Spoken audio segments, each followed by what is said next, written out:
गोयचे फामाद गायक अजित कडकडे हांकां ह्या वर्साचो गोमंत विभूषण पुरस्कार दिवन तांचो भोवमान केलो। कला अकादमीन आयोजीत केल्ले कार्यावळीन तांकां हो पुरस्कार दिलो। हे कार्यावळीक मुख्यमंत्री डॉ. प्रमोद सावंता सयत आदले कला आनी संस्कृती मंत्री गोविंद गावडे हाजीर आशिल्ले। हा जो मला पुरस्कार मिळाला हा अगदी मनोभाव आहे।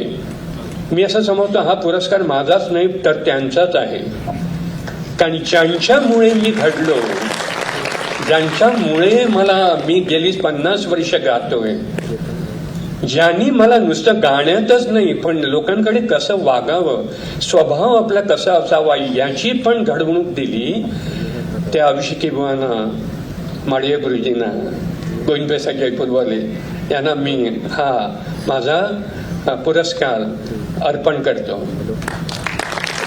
आणि आपण जे रसिक इकडे बसलेले आहात आणि पुरे, कारण मी असं नेहमी म्हणतो गोवा ही माझी जन्मभूमी आहे पण महाराष्ट्र ही माझी कर्मभूमी आहे।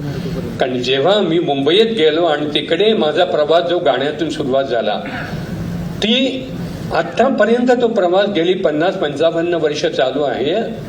जरी रोज मला बासुंदी पुरी नाही मिळाली तरी पिठलं भाकरीला कुठे कमतरता पडली नाही। स्वामी समर्थ महाराजांनी, माझे आध्यात्मिक गुरु, अनेक संत, देवी देवता यांच्या कृपेवर मी हा प्रवास माझा अजून छान झालोय।